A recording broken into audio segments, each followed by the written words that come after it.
Hello everyone, my name is Jade and today I'm going to be talking a little bit about the contribution of music to the Rwandan Genocide. I know what you may be thinking, how can music contribute to such a horrible event?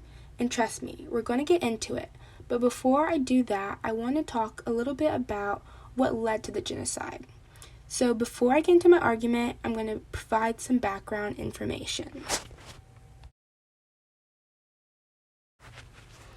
During the Rwandan Genocide, the Tutsi people and moderate Hutus were primarily targeted by Hutu extremists.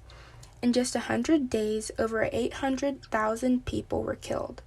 But like most conflicts or instabilities in Africa, we can attribute why this happened to colonization. The Hutus and Tutsis were never really distinct ethnic groups before colonizers got involved. Both groups speak the same language, inhabit the same areas, and have similar cultures. But under colonial powers, the Hutus were categorized as peasants, while Tutsis received special privileges.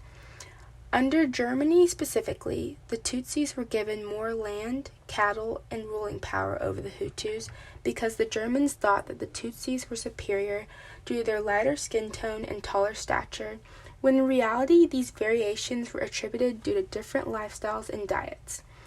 The ethnic division got even worse when Belgium took over Rwanda, as they implemented a system to measure physical characteristics to create quote-unquote more concrete divisions.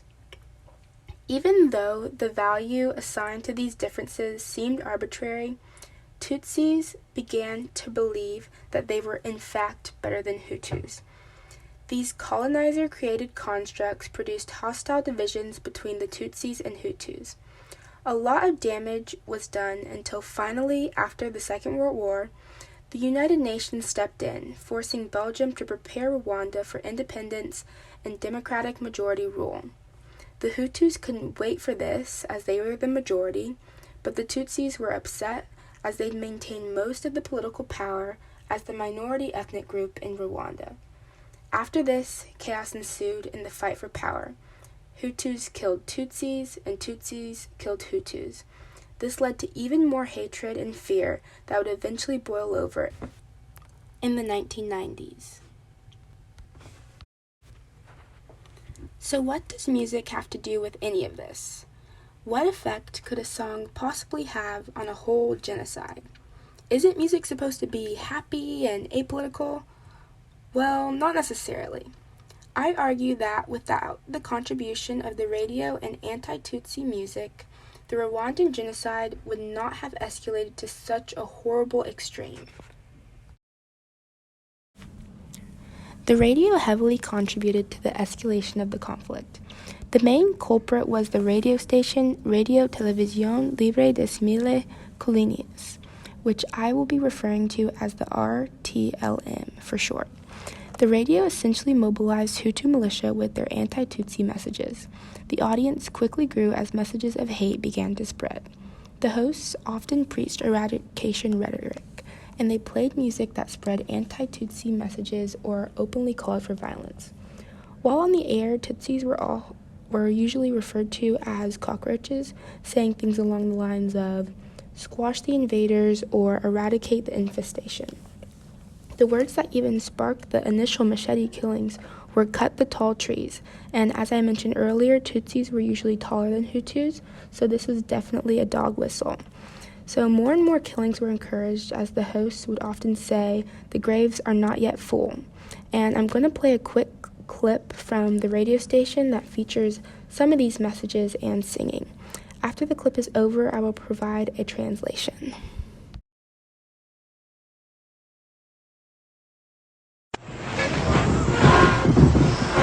Comme aujourd'hui, dimanche 19 juin 1994, et il est 16h22 à Kigali, dans le blindé de la SNM. Avis à tous les INMJ qui nous écoutent, oui, à tous les INMJ qui nous écoutent, Le Rwanda appartient à ceux qui le défendent vraiment. Et vous, les Inyembi, vous n'êtes pas des Rwandais. inkotanyi n'ababwiye abasirikare bacu nibo ba mbere babwira urubyiruko rwabutse kugira ngo bafashe abasirikare bacu babwira inkumi babwira abasore murabyumva rero inyenzi ntaho zishobora gukandira abantu bose Imana tugira iwacu nuko ari bake cyane ni bake cyane ndetse nubwo twabariraga ku ijana ku 10%, ubwo basigara 8%. Abo bantu se koko muze twishime nshuti inkotanyi zashize muze twishime nshuti yewe imana ntirenganya koko kuvuga hano niturwana tugatsinda inyenzi inkotanyi burundu bazoducira urubanza n'ububaho kuko ruzaba turarwanya kandi batsinda nidutsindwa byo birumvikana iyo utarigisira mu gihugu. So here's the translation.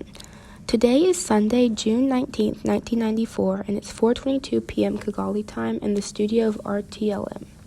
Notice to all cockroaches listening now. Rwanda belongs to those who really defend it, and you, cockroaches, are not real Rwandans.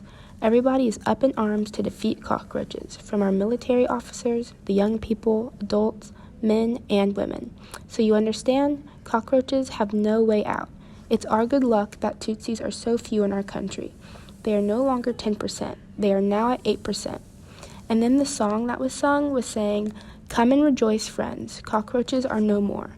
Come and rejoice, friends. God is merciful." And then the hosts continue to say, "If we exterminate the cockroaches, no one will judge us because we will be the winner. Otherwise, we risk being drowned in Lake Kivu." So with this rhetoric, you can see how easily tension could grow.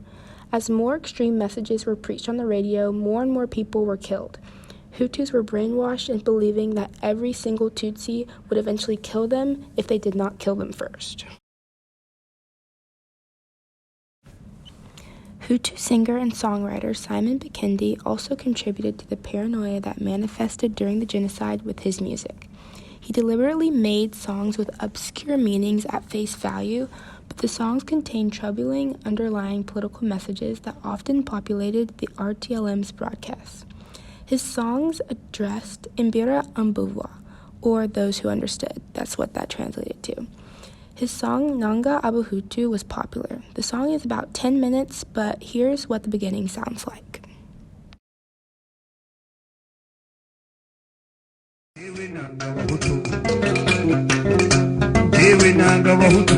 Jewe nanjye bihutu kandi nanjye bihuture rungano ngugize ngo ikimutaba mureke mbivuge ntuza we indirimbo ndiretse umutima cyane babwire impamvu ndangaye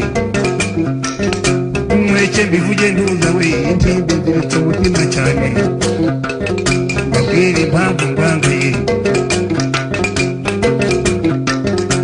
jewe nanga abahutu banga ubwoko bwabo bwo kuba bahuta bahuzuye aho turi kumwe jewe nanga abahutu basuzugurana cyane waha baruta abandi bakanena abandi bahutu urungano jewe nanga abahutu b'indandenze baha abandi bibisahirana bakunda guhakwa batunzwe no guhakiriza rungano icyo hari uwakikugayira se abo ngabo niba mbangandamaze abo ngabo niba mbangandamaze imana tugira iwacu uko ari bake cyane rungano ni bake cyane abari imana tugira iwacu nuko ari bake cyane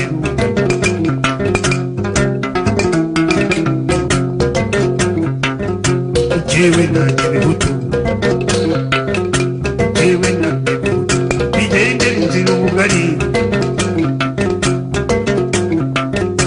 jewe nanjye bihutu ibihutu bidashishoza baterana bigatemana bikegura bikarwana intambara utazi impano yayo urungano akamarana urumva atari ishyano koko yewe namwe umuhutu umuhutu uhabwa igicera cyica umuntu ikanda cyica.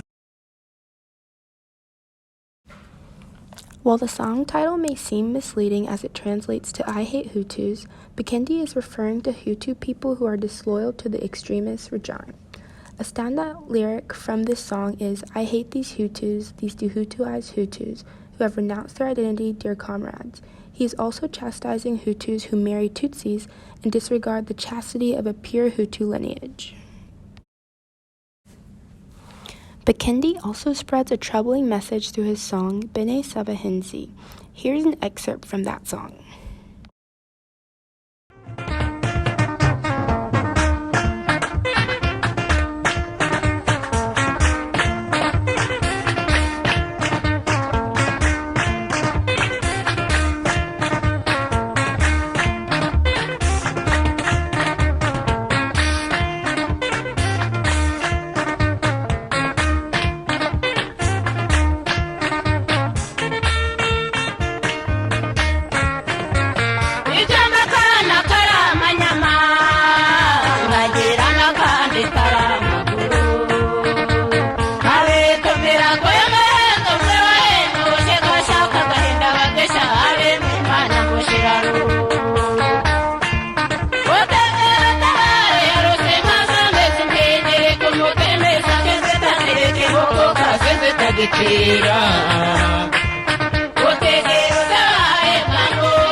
Chose na chize ose vai nasa bene se la henza lebo la marana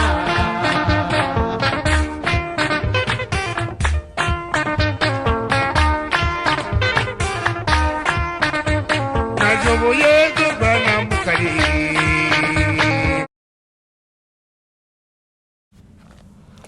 Bene Sabahinzi roughly translates to brothers and sisters of the farmers. The Bene Sabahinzi refers to the Hutu people. During this song, he warns the Bene Sabahinzi to rise up against the ill-intended Bene Sabatunzi. Bene Sabatunzi roughly translates to sons of pastoralists, or the wealthy, and this refers to the Tutsis. After some decoding, Bikendi is saying that the Tutsis are ferocious beasts, the most vicious hyenas, more cunning than the rhino. The Tutsis and Yenzi, which means cockroaches, are bloodthirsty murderers. They dissect their victims, extracting vital organs, the heart, liver, and stomach. While Bikendi never explicitly called for harm against Tutsis, it is implied. Underlying messages and code words were heavily used during the genocide, especially in music and radio.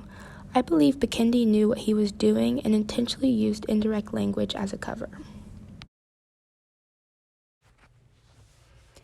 It is apparent that radio and music played a vital role in escalating the Rwandan genocide. While there was tension between the Tutsis and Hutus before the genocide occurred, the radio definitely contributed to psychological phenomena known as group polarization and groupthink. These terms essentially explain that an individual's ideas can quickly become more extreme as they assimilate within a group. The radio and anti-Tutsi songs egged on an already hostile situation, creating a pressure cooker where it was only a matter of time until everything exploded. Thank you so much for listening to my podcast about the Rwandan Genocide. I hope that you learned a lot and are able to form your own argument about the conflict. I'll leave you with one last question to ponder. Was the escalation of the conflict inevitable? Or did radio and music convince seemingly regular people to commit mass murder? Thank you again for listening.